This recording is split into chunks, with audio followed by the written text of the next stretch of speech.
Hello ladies and gentlemen, Nick here and welcome to my review / potentially rant on the James Bond continuation novel Devil May Care, the first of the Bond continuation novels of the current line. There's quite a few. A little bit of history. Ian Fleming originally wrote James Bond between, I think he started in 1951 and 1952, but the first book came out in 1953. And the final book of short stories came out in 1966, with one more added in a paperback edition in the following year, and another one added in another edition later in 2002. In 1968, a writer called Kingsley Amis, writing as Robert Merkham, wrote the first Bond continuation novel, Colonel Sun. He was then followed by John Pearson's The Authorized Biography of James Bond. James Bond, The Authorized Biography. Then the novelizations of the two Bond films written or co-written by Christopher Wood, The Spy Who Loved Me and Moonraker. And then we got John Garner, who then wrote the next 16 Bond continuation novels, including novelizations of License to Kill and GoldenEye. John Garner, and I think he's the longest-serving continuation writer for a Bond series. In fact, he might be the longest writer for a Bond series, full stop. He was succeeded in 1996 by Raymond Benson, who wrote, I think it was about 6 books, 6 or 8 books, plus a couple of short stories, and the novelizations for the remaining 3 Brosnan films, ending with Die Another Day. Benson's final book was, in fact, the novelization of Die Another Day. After that, there would be a 5-year gap between for continuation novels, although 2 series of spin-off works were starting off around in 2005. Charlie Higston's Young Bond, which lasted up to 2008 with a short story, and Dossier, and the Dangerous Society, The Young Bond Dossier in 2009, and the series would continue from 2014 to 17 by Steve Cole, and The Moneypenny Diaries by Samantha Welbing, which is actually again, like Robert Merkham, it's a name used by the author for those stories. I can't remember her name, but I might drop it down below. And then in 2008, we got the first of a new series of continuation novels, Devil May Care, in time for Ian Fleming's 100th birthday. And it was followed by 2011's Carte Blanche by Jeffrey Deaver, 2013's Solo by William Boyd, and 2 novels by Anthony Horowitz in 2015 and 2018, respectively, Trigger Mortis and Forever and a Day. And currently, Forever and a Day is the current latest instalment of the Bond book series, full stop. Or at least of the fictional ones. There's also the adventures of James Bond Jr. 3.5 from 1967, which I haven't read. Yeah, I haven't read most. I've read all of the Fleming books. I've read all of the 2008 onwards continuation novels. I've read The Unauthorized Biography, and I've read Colonel Sun, and I'll get to the and I've read Young Bond. I'll get to the others eventually. Though I do have 4 of the Garner ones, including GoldenEye. But anyway, so and also the 2 Christopher Wood ones. But anyway, so Devil May Care, the first of the current series of continuation novels. I would say series 1, the continuation novels would be the 60s and 70s ones, late 60s and 70s. The John Garner ones, 80s and early to mid 90s. The Raymond Benson ones, mid 90s to early 2000s, and then we got the late 2000s onwards ones, starting with multiple authors, like with the 60s and 70s one. Starting with Devil May Care by Sabastian Faulks, and that's enough of the history lesson. So, how is Devil May Care?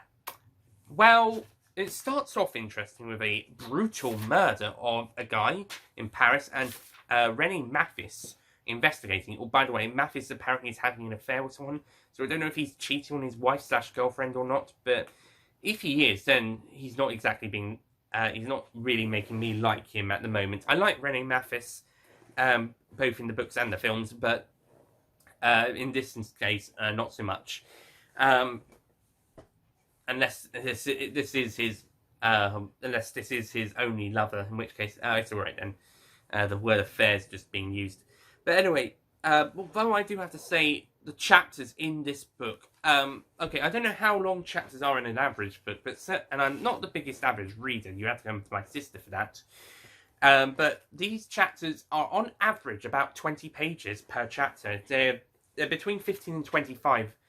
But on average, it's nearly it's 20. It's nearly 400 pages. Not quite there yet. If it was 400, that would be about 20 pages per chapter on average.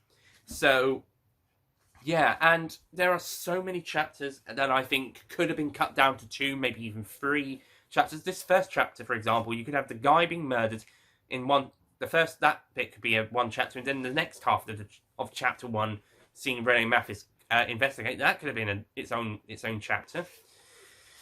And yeah, and maybe some of most of them, I think, honestly to God, could have been cut to 2 or 3 chapters each. There are some that do warrant being 15 to 25 pages, but not all of them.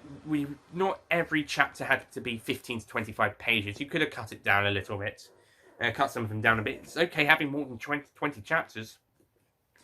And on top of it, wouldn't be so much of a problem if these chapters were interesting. There's quite a few uninteresting chapters.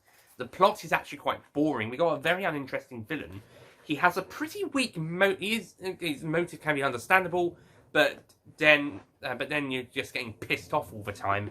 And then it's revealed that this motive was actually a lie spoken by a character to pass false information to Bond, and it was just lucky that the guy just his motive is that he got bullied at Oxford, and he's developed a hatred of the British just because he got bullied at university. Hang on, this reminds me a lot like Stormbreaker, the Alex Rider story. And now he's out for revenge on the UK just because he was bullied. Yeah. And he just really absolutely hates Britain and just absolutely digs at it every single time, just referencing a mistake a horrible deed the British have done over the centuries, and just being an absolute jackass. But his motive is it seems to be a lie. It turns out in the final chapter it's a lie, and it's just dumb luck from the person who tells this story that he hates the British and has this hatred of them. But what was his motive? Because the one we're given, it's a not so great motive, but it's then revealed it's a whole lie. So what was his motive? He's not even that likable as a villain.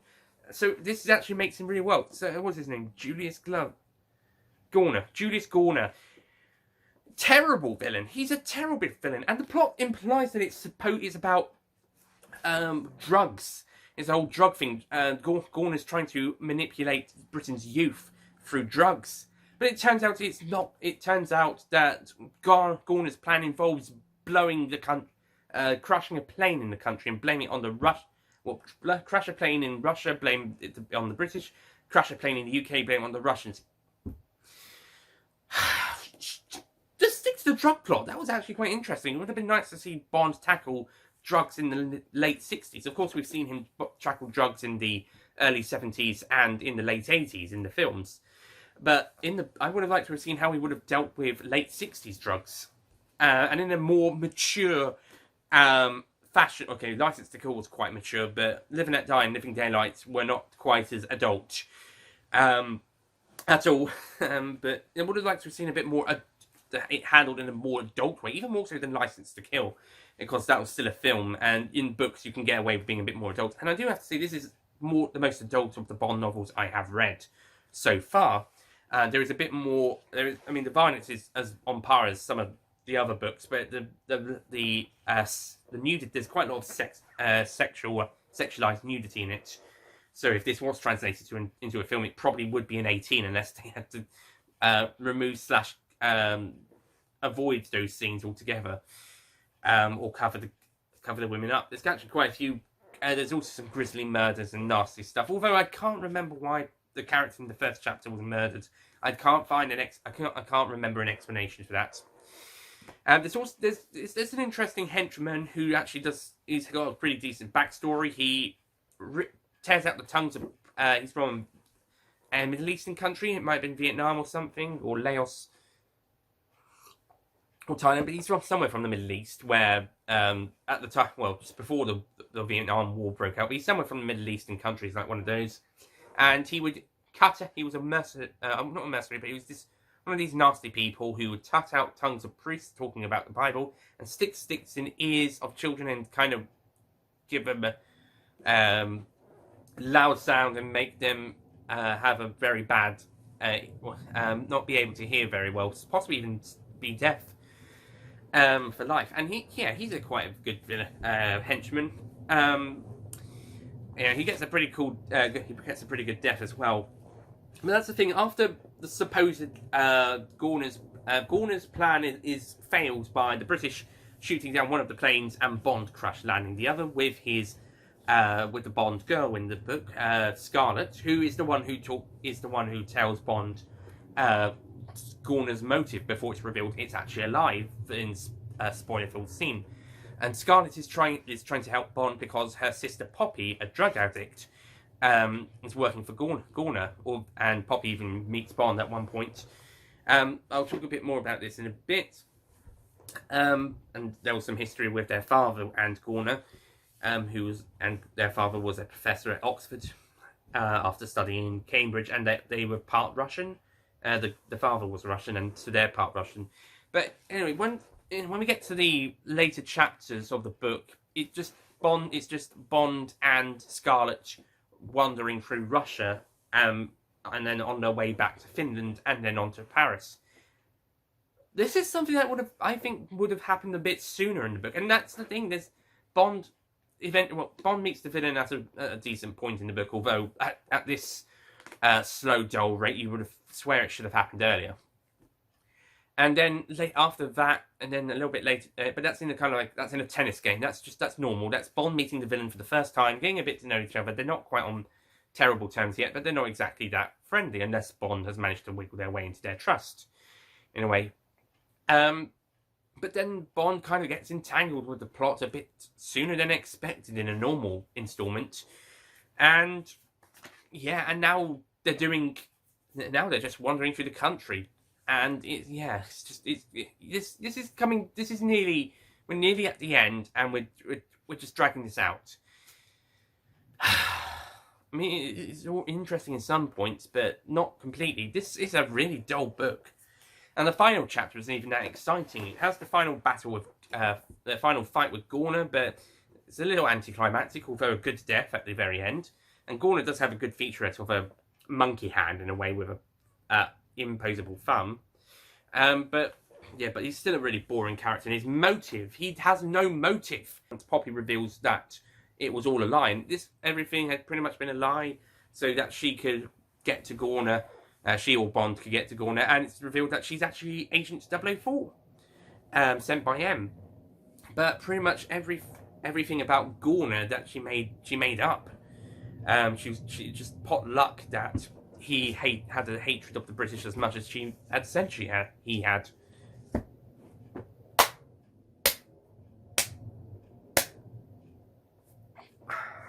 I mean, it's a good twist with Poppy being Agent 004, but Gorner is now made to be an even worse villain than we already knew.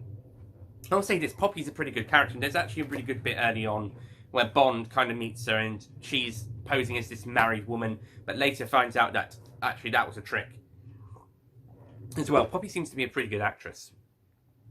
There's also a really great ally in this book, akin to Karen Bay from Rupture of Love. He's really fun, enjoyable, and there's my favourite chapter is chapter 9, where he and Bond just go to a leisure club or a spa or club or something, and they take a waitress from a restaurant they were visiting before they did that with them, and they just go to this spa. It does end with the gruesome murder of the driver of the car at the very end, but before that we just get a nice chapter with Bond and his ally going out to dinner, then taking the waitress of the restaurant to a spa or club, or a spa club, and then getting relaxing there, and also getting joined by one of their hostesses, in a way. So that's actually a really nice chapter.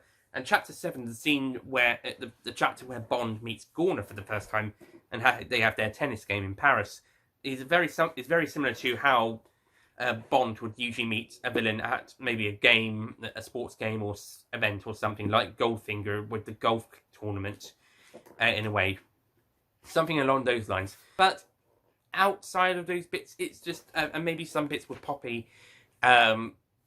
Talking about or whatever she's going by in whatever chapter she's in, because not Poppy, Scarlet. Scarlet's a great actress. She also poses as Poppy as well, but in chapter 10 actually.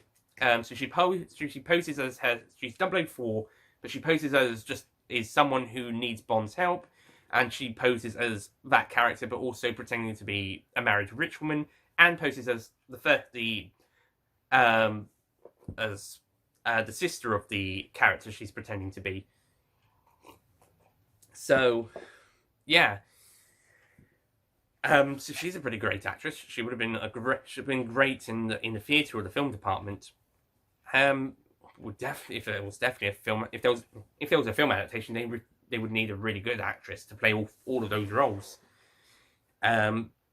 I think the actress who played Eurus in Sherlock Series 4, and you've got someone along that caliber, and you pretty much got your actress or choice of actress along those lines.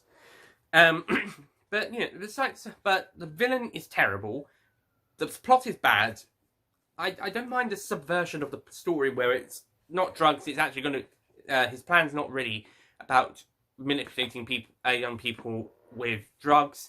But the alternative is just his actual plan is bad and boring.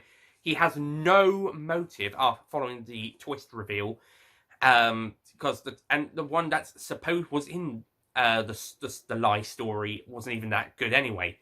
And yeah, most of and it's too long. I think the story could have chopped down a bit, or at least chop some of these chapters down to be shorter chapters for the most part. I mean, some of them, like chapter 9, that was fine as one chapter. Chapter 7, yeah, that one would be fun. But chapter 1 certainly I think should have been 2 chapters. Chapter 13 is a nice one where Felix Leiter is also in this story. He gets a good subplot. He doesn't get a good subplot, but he's okay in it. I'll talk about that in a second. But Felix, Mathis, the Ally, and M kind of just wandering, and it's a Bond-free, villain-free chapter. It's just wondering what's going on, and it's actually okay. It's actually an okay chapter for where it is in the book. I mean, it could be seen as a bit of an abrupt interruption, but it's actually okay. It's actually handled okay, and that one actually could work at 20 chapters just for this slight intermission. The final chapter, I think, could have been cut down to 2, to be honest. And as for Felix Leiter also gets some stuff to do in this book. So does Rennie Mathis, but not awful much. But Felix gets some stuff to do. And there's this subplot where an American agent assassinates the likeable ally that Bond meets. Just for some reason.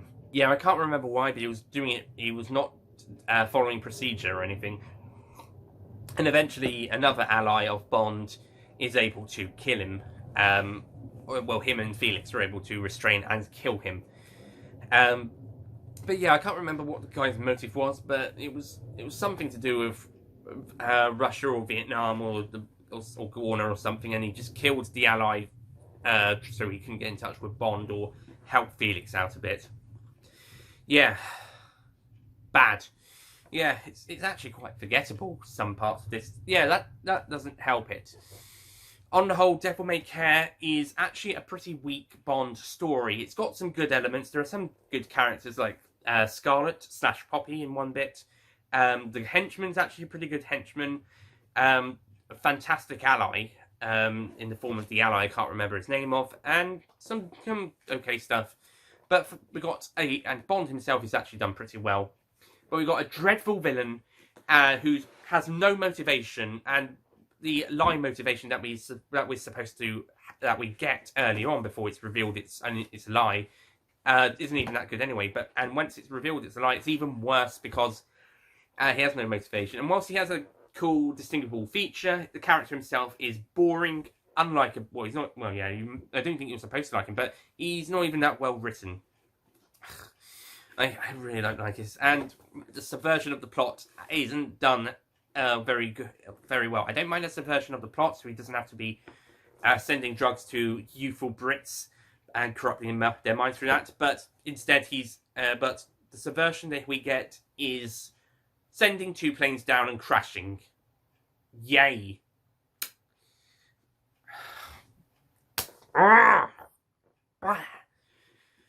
Bad.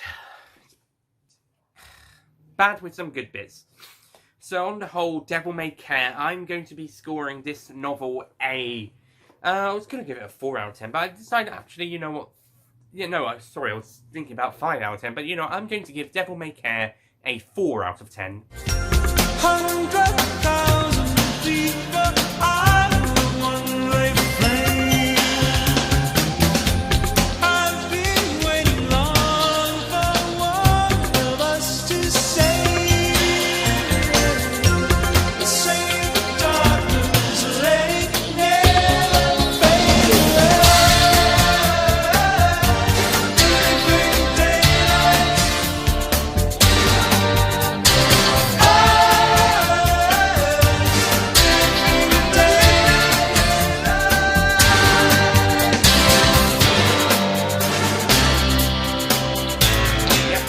Boring.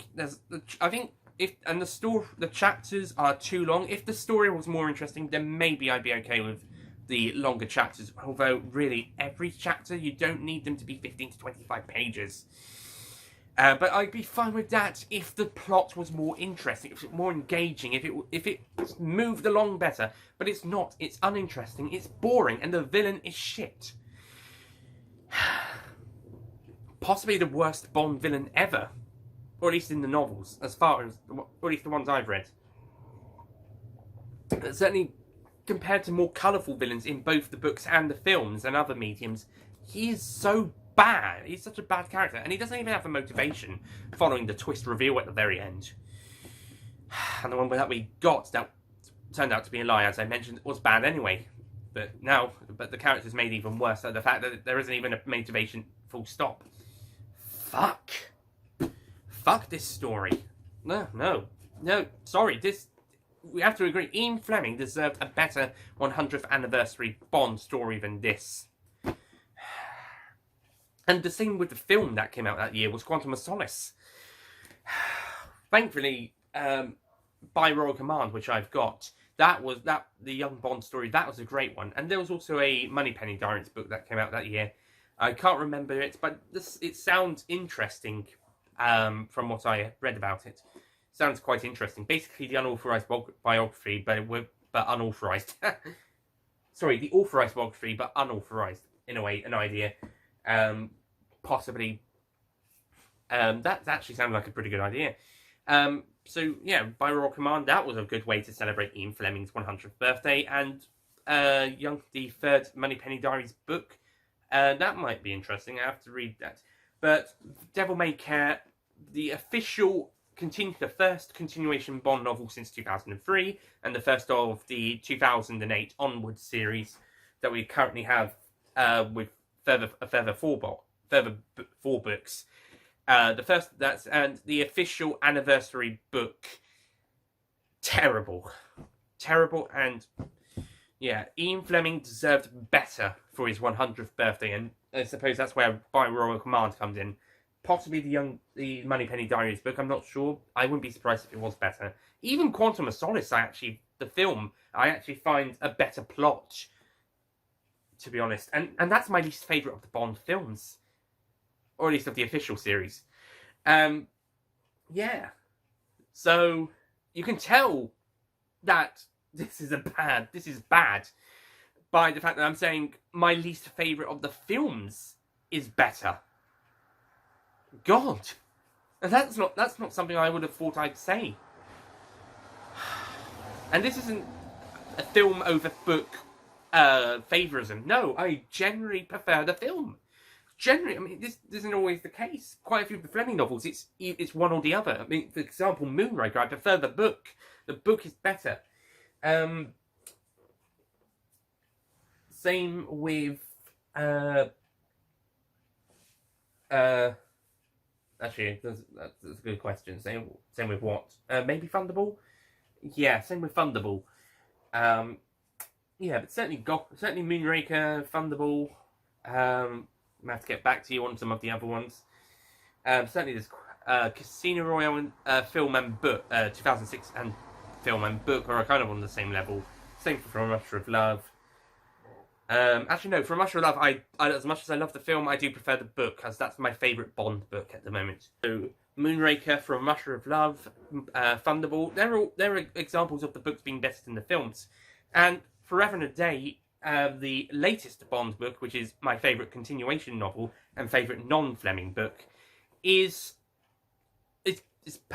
brilliant. It's better than quite a lot of the films, and so is some of the young Bond novels. Quite a few of the books I would say are better than quite a lot of the films. It's just that in this case, Devil May Care is worse than my least favourite official series book. In fact, it's also worse than two of the unofficial films. I think I don't know, it's on the same lines as the Casino Royale climax in a way, but that's not saying much. Anyway. Oh, what a disappointment. Ian Fleming deserved better. Thankfully, he would get a much better 110th anniversary book, birthday book with Forever and a Day, and the Bond book's 60th anniversary managed to get a good Bond book solo, which I liked more in my first reading, but as I've been rereading it, not so much, but I still like it mostly in the second half. And I'll be doing a review of that soon. Before I do that, my next James Bond book review will be Carte Blanche. And now, again, like the second half is also slightly better, but my God, this is a great Bond book. This is how, where Quantum of Solace fails, this is how you do Bond in the 21st century. Although I do love Casino Royale and Skyfall, and the Full Spectre was great, but I prefer this to Quantum of Solace and film. And the short story, but yeah, this is certainly how you do Bond in the present day in book form, and certainly better than Quantum of Solace. And actually, I would also say Spectre in the film department, but not as good as Casino Royale and Skyfall. But certainly, this is definitely a brilliant book. So next James Bond book review will be Carte Blanche, which is also the latest Bond novel to have Bonds take place in contemporary era.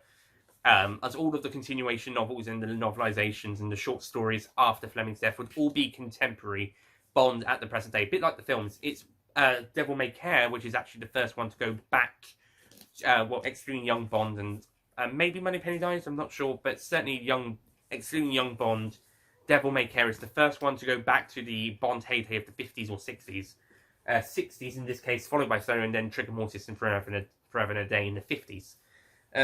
The young Bond ones are in the 30s. I'm not sure about the Moneypenny Diaries. They might be contemporary. They might be 50s, 60s. And 003, Adventures of 003 are probably contemporary. Anyway, that's it from me. Thank you for watching. I'll see you guys next time, or in the next James Bond book review for Carte Blanche. See you guys then. Goodbye.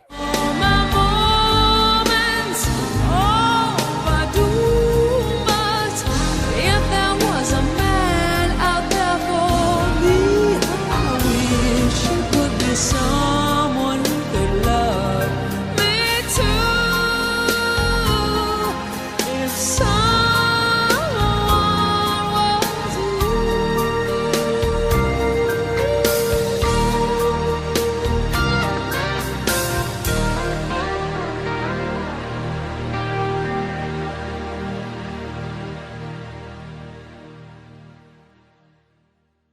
Don't forget to click below to subscribe to the official Nicholas Payne Retro YouTube channel.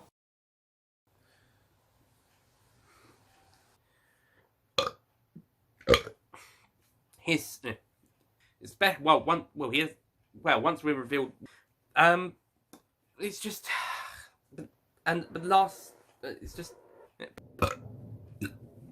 yeah. Excuse me. But yeah. So